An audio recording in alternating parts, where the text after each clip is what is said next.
अरे अब भी खून नहीं खौला तो वह खून नहीं पानी है। अरे अब भी खून नहीं खौला तो वह खून नहीं पानी है। अगर हम युवा के काम ना आए तो बेकार ये जवानी है, तो बेकार ये जवानी है। इस स्टेटमेंट के साथ मैं आपसे यह बात कहना चाहूंगा दोस्तों, जो आज सुबह सुबह आपने एक न्यूज देखी कि उत्तर प्रदेश में अब जितनी भी वैकेंसियां होंगी समूह ख से लेकर के ग तक, वह सब संविदा पर होंगी। और वह संविदा का जो काल निर्धारित किया गया, वह निर्धारण किया गया 5 वर्ष का। दोस्तों 5 वर्ष तक आप जो नौकरी करेंगे वह संविदा पर होगी। आपकी सैलरी अगर 60,000 की नौकरी की है तो आपको केवल 20,000 रुपए मात्र पे मिलेगा। एक फिक्स पे होगा और हर 6 महीने पर आपकी नौकरी का एनालिसिस किया जाएगा और आप में थोड़ी सी भी त्रुटि पाई गई तो आपको कभी भी अपनी नौकरी से हाथ धोना पड़ सकता है। अब यह बताएं दोस्तों कि 5 साल के दौरान क्या आपके माता पिता बीमार नहीं पड़ेंगे? क्या आपके घर में अकाल कोई दुर्घटना नहीं घट सकती है? तो छोटी छोटी गलतियों के लिए आपका विवेचना किया जाएगा। मान लीजिए कि आप किसी भी एडेड कॉलेज में पढ़ाने के लिए गए हैं, आप आयोग की तरफ से सरकारी टीचर बन के गए हैं, लेकिन एनालिसिस के नाम पर वहां का प्रबंधन आपसे बार बार कहेगा कि अपनी सैलरी का 50% हमें दीजिए, नहीं तो हम कुछ गलत लिख देंगे। आप पे दबाव बनाया जाएगा, एक गुलामी भरी नौकरी होगी। आपको लगता है, बहुत लोगों को यह लग रहा होगा कि संविदा पे नौकरी करवा करके सरकार अधिक से अधिक आउटपुट निकालना चाह रही है, लेकिन यहां पे आउटपुट नहीं होगा दोस्तों। आप एक बात समझ लीजिए कि यहां पे केवल और केवल आपका शोषण होगा। आपका जो भी इंस्पेक्शन करने वाला अधिकारी होगा वह सिर्फ और सिर्फ आपका शोषण करेगा और कुछ नहीं करेगा। आने वाले समय में, आने वाले दिनों में जब यह फिक्स पे की नौकरियां आपको मिलने लग जाएंगी तो 5 साल के बाद क्या आवश्यक है कि यह सरकार रिन्यूअल करेगी आपको? क्या 6 महीने के बाद या साल भर के बाद कभी भी जब आपका इंस्पेक्शन किया जाएगा तो क्या आवश्यक है कि आपकी छोटी त्रुटियों को माफ किया जाएगा? क्या सरकार 5 साल के बाद नए रिक्रूटर्स नहीं ले सकती है? 5 साल के बाद फिर 5 साल के संविदा कर्मियों को भर लेंगे। 5 साल में आपको कोई ना कोई बहाना बना के निकाल देंगे, आपको तो बाहर करना ही करना हो जाएगा। तो दोस्तों आप क्या सोच रहे हैं, अभी क्या समझ रहे हैं? अभी भी सोचने का आपके पास क्या वक्त बचा है? मैं तो कहता हूं कि मैंने तो अब पढ़ना और पढ़ाना दोनों छोड़ दिया, क्योंकि मैं अभ्यर्थी भी हूं और टीचर भी हूं। मैं पढ़ता भी हूं और पढ़ाता भी हूं। मुझे अभी कल तक घमंड था कि मैं पढ़ता और बनाता दोनों हूं, लेकिन आज वो घमंड चूर हो गया। अब तो मैं कहता हूं कि क्या आप संविदा पे नौकरी करने के लिए इलाहाबाद में आकर रहेंगे?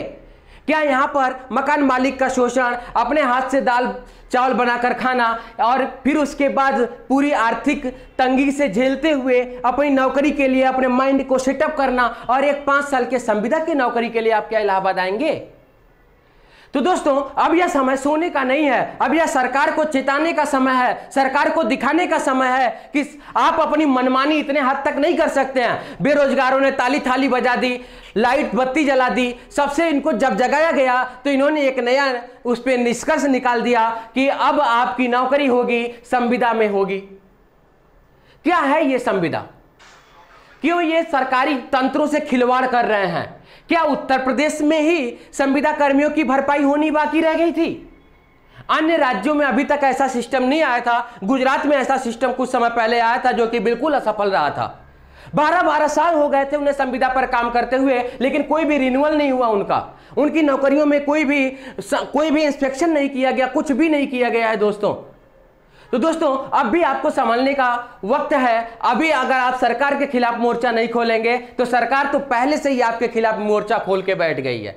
सरकार तो चाहती है कि युवा तंत्र बस शांत बैठा रहे, युवा तंत्र सिर्फ हमें सपोर्ट करता रहे। युवाओं के सपोर्ट के दम पर ही हमने पिछली सरकार को धक्का मार के हटा दिया था कि अभी जो अगली सरकार आएगी यह हमारे हित में काम करेगी। सन 2014 के चुनाव में हमने ऐतिहासिक पार्टी को हटा दिया था और उसे आज की डेट में युवाओं ने जमीन तलाशने पे मजबूर कर दिया था कि नई सरकार आएगी, नई सोच होगी, नई क्रांति, नई ऊर्जा का संचार होगा।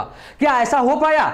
धीरे धीरे हमारी ऊर्जाओं को दबा दिया जा रहा है। आज इलाहाबाद में जो बच्चा है वह तो पूरे चौराहों पे खड़ा होकर बस एक बात की चर्चा कर रहा है कि यार इससे अच्छा तो हम घर चले जाएं, यार इससे अच्छा तो घर चले जाएं। और मैं कह रहा हूं जो घर बैठे हैं वो तो मुस्कुरा रहे होंगे कि हम घर चले गए, अच्छा हुआ हम घर पर हैं। तो दोस्तों, संविदा पर नौकरियों के लिए आपको जागना पड़ेगा, आपको सरकार के खिलाफ मोर्चा खोलना पड़ेगा। केवल ताली थाली बजाने से नहीं होगा, केवल मोमबत्ती जलाने से अब सरकार सुनने वाली नहीं है। अब आपको सड़कों पर उतरना पड़ेगा। हम आपके साथ हैं, नहीं तो फिर अपना अपना बोरिया बिस्तर बांधिए, हम भी अपना अपना समेटते हैं, सब लोग घर चलते हैं। क्या मतलब रह गया है प्राइवेट में नौकरी करने का? यार 3 महीने बाद तो प्राइवेट कंपनियां भी कहती हैं कि अब आप परमानेंट हो गए। केवल 3 महीने बाद प्राइवेट कंपनी आपको परमानेंट कर देती है, ये 5 साल में हमें परमानेंट करेंगे। अरे यार, सरकार बदल जाएगी, कल को नई सरकार आएगी तो वो तो इस पर बिल्कुल ध्यान नहीं देगी। और मैं इसी सरकार की बात आपको याद दिला देना चाहता हूं कि इन्होंने कहे थे पैरा वैरा कर्मचारी काम नहीं करेंगे, हम संविदा कर्मियों को सरकारी कर्मचारी नहीं समझते हैं। तो जब आप संविदा कर्मियों को सरकारी कर्मचारी नहीं समझते हैं, आपने शिक्षा मित्रों का समायोजन तब क्यों रद्द कर दिया? 11 साल पढ़ाने के बाद, 12 साल पढ़ाने के बाद जब शिक्षा मित्र आपसे समायोजन मांग रहा था या समायोजन हो चुका था, तो अब आपने उसे रद्द क्यों किया?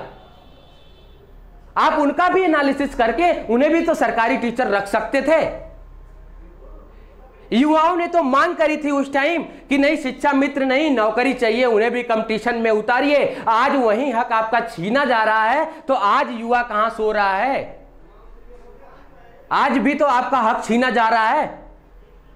आज तो सरकार ने सीधे बोल दिया, तो क्या हुआ? सरकार ने बोल दिया, वह कानून बन गया। सरकार के खिलाफ आप जा नहीं सकते, बोल नहीं सकते। जी हां, हम बिल्कुल बोलेंगे। आपने पिछले 7-8 दिनों में वो करके दिखाया जहां पर रिया चक्रवर्ती और कंगना रनावत का ट्रेंड चल रहा था, वहां पर आपने ताली थाली बजाकर इस सरकार को जगाने की कोशिश करी। कुछ आपको हासिल हुआ तो कुछ सरकार ने नया रास्ता निकाल लिया। तो यार अब तो जागो, या फिर एक रास्ता बचता है कि आत्महत्या कर लें, क्योंकि भाई घर लौट के जाएगा कौन? घर लौट के तो वही जाएगा ना जो सेठ का बेटा होगा, साहूकार का बेटा होगा, जो बनिया का बेटा होगा, जिसके घर में दुकान चलती होगी। एक गरीब किसान का बेटा घर लौट के जाएगा तो करेगा क्या? उसके पास तो खेती भी पर्याप्त नहीं है कि वह खेती करके अपना जीविकोपार्जन कर सके। यार बहुत सारे युवा बेरोजगार थे जो कि यहां पे पढ़ते थे, अच्छी तैयारी करते थे, पीसीएस के अच्छे स्कॉलर थे, उन्हें यहां के कोचिंग संस्थानों में पढ़ाने के लिए मिल जाता था, वो अपना खर्चा निकाल लेते थे। आज तो कोचिंग संस्थान बंद चल रही हैं।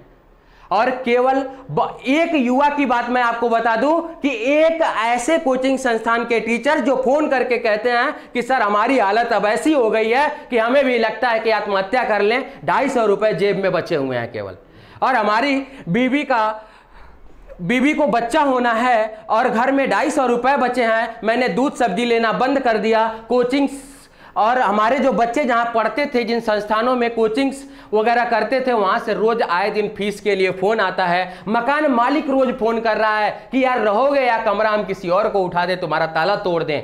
यार ऐसी दुविधाओं में लोग जी रहे हैं इस 7 महीने में। मैं मानता हूं कि कोरोना एक बहुत वैश्विक महामारी थी, लेकिन इतनी भी बड़ी महामारी नहीं थी कि कोरोना के शांत होते ही आप सभी नौकरियों को संविदा पर कर दें। प्रतियोगी छात्र जो लगातार टकटकी लगाए बैठा था कि अब हमारे संस्थान खुलेंगे, अब जाकर हम दरोगा, लेखपाल और बड़ी बड़ी वैकेंसियों की तैयारी करेंगे, वहीं पर आपने एक बहुत बड़ा प्रहार कर दिया और उसे एक संविदा में बदल दिया और कह दिया कि अब सारी नौकरियां 5 साल तक संविदा की होंगी। तो दोस्तों, अब नहीं जागे तो कब जागोगे यार? जाग जाओ, जहां बुलाओ वहां हमें पाओगे।